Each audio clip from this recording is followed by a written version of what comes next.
السلام عليكم ناس الخير، خوتي خواتاتي، ومرحبا بكم في قناه ناديه في دينو. اليوم ان شاء الله غادي نحضر معكم هاد الميني كيكات اللي كيجيو اكثر من رائعين. كيجيو خفاف كيف كيبان لكم، هانتوما كيجيو قطنيين والمقادير ديالهم بسيطه جدا، غير ببيضه واحده وتفاحه، وتبارك الله كيعطيونا هذا الخير كامل بواحد الطريقه اللي هي زوينه، وكيجيو لا في الشكل ولا في المذاق، كيجيو اكثر من رائعين. فلا عجبكم الفيديو ما تبخلوش عليا بلايكاتكم والكومنتات ديالكم الزوينه والبارطاج مع الاهل والاحباب، ونخليكم مباشره مع المقادير وطريقه التحضير اللي هي سهله وبسيطه جدا. خوتي داو البنات في المقادير على بركه الله وطريقه التحضير في نفس الوقت.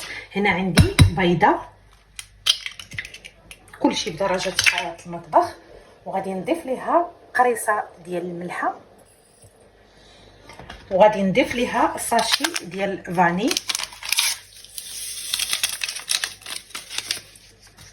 نضيف 4 المعالق ديال السكر حبيبات، 4 ديال المعالق.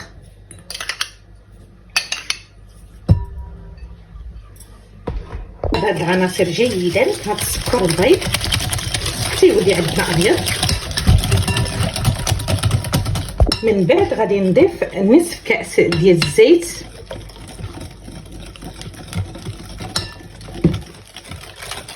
تعبر دائما بكاس الهنبه. نضيف نصف كاس حليب من على درجه حراره المطبخ، ما يكونش بارد. 100 مليلتر ديال الحليب. نضيف الكاس الاول ديال الدقيق،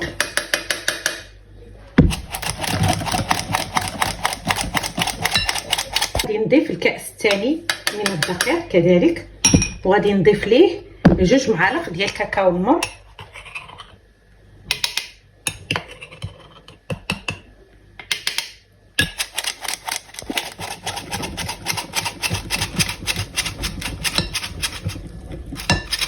كنضيف ملعقه صغيره ديال خميره الحلويات، وكنضيف عليها ملعقه كبيره ديال الخل. هذا الخل هذا كتجي شيشه بهذا الخل هذا، كتجي هشه صافي. وكنخلطو هكا، والخليط بغيناه على هذا الشكل البنات. واخا كنعطيكم انا كميه الدقيق دائما كتبقاو ديروا بالتدريج. يعطيكم هذا مثلا يكتب لنا الرقم 8 كيف كتشوفوا، كنحصلوا على هذا الخليط هكا صافي، وكيختفي هذا الرقم 8 ملي كنكتبوه. ها نتوما صافي كيكون على هذا الشكل هذا. فدائما كميه الدقيق البنات، واخا نعطيكم انا الكميه دائما بالتدريج حتى نحصلوا على هذا الخليط هذا، لان كيختلف الدقيق من نوعيه الدقيق من دقيق لاخر كيختلف. خديت هاد المولات هادو كيف كيبان لكم، ودرت لهم هاد الكويطات هادو هاكا، لبست ليهم كلهم. دابا غادي ندوز باش نخوي الخليط، ما نحاولش نعمرهم.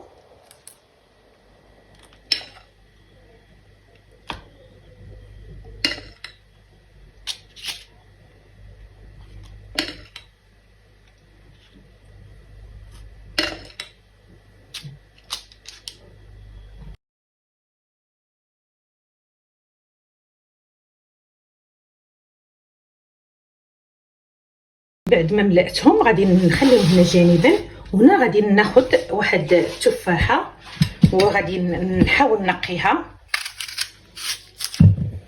البنات كيف كتشوفوا راني نقيت التفاحه، غادي نحاول نحكها بهذا الشكل اللي كيكون هكا غليظ.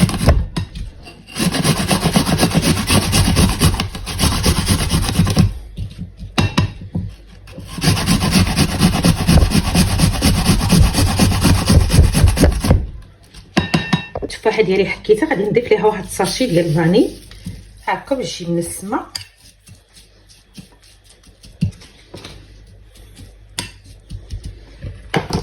صافي وغادي ندوز باش نديرها في الكيك ديالنا هكا من الفوق على هذا الشكل هذا.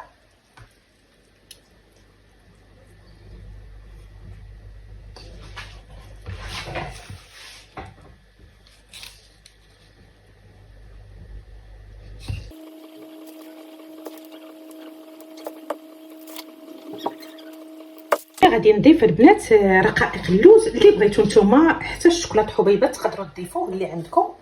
انا هنايا ضفت رقائق ديال اللوز.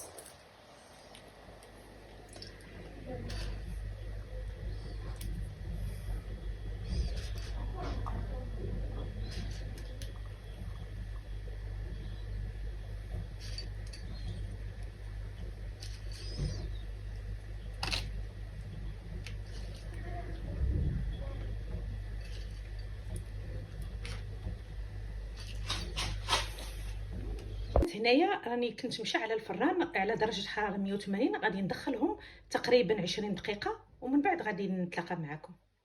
ديالنا البنات بعد ما جبتو من الفران فانا خدا معايا 20 دقيقه تقريبا، دغيا كيطيب دغيا كيوجد البنات باش نحيدوهم من هادوك المولات ديالهم.